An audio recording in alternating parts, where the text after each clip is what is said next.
Hello, Saints. I'm going to take a look in the book of Micah today and show you one of my favorite texts. Its subheading says, God is the source of salvation and light. And it's found in Micah chapter 7, verses 7, 8, and 9.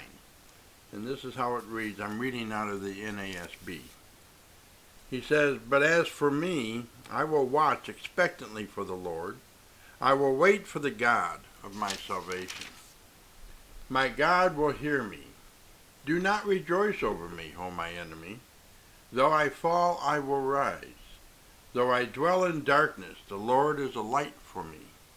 I will bear the indignation of the Lord, because I have sinned against him, until he pleads my case and executes justice for me.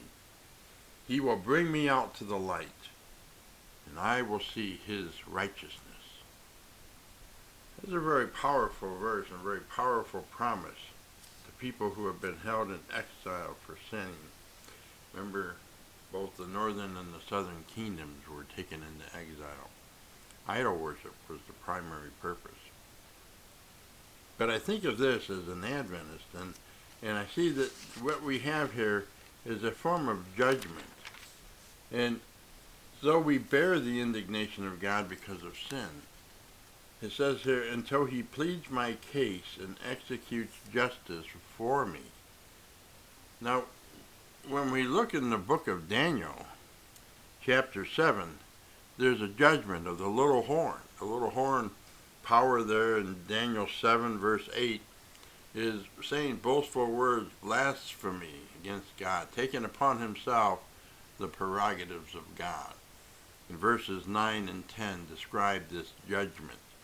And in verse 22, we see that this judgment, its verdict, not only goes against the little horn, but here in 22 we see that judgment has been found in favor of the saints. This is what we see here. Even though we are sinners, we are in Christ. We're covered by his righteousness, his justice. And that during this time that Micah is going through, many will go through in the last days here. And we can have our confidence in God, that he's got us covered. That God has pled our case, and that he executes justice for us. Verse 22, judgment's found in favor of the saints. That's what God has done, showing the saints to be the real church, as opposed to those who would be the unauthentic, that is. Here it says, then in verse 10, then my enemy will see, and shame will cover her, who said to me, where is the Lord your God? So as Adventists, we look at judgment and think of God's wrath and anger, but in the judgment is also our release as believers in Christ. It's not about us and how well we measured up, because we know we don't. But if we put our hands into God, he will take care of us. At the end of verse 9, he says, in the face of our enemies, we're declaring that we will rise again. And though we may say, though I dwell in darkness, the Lord is a light for me. God is our light.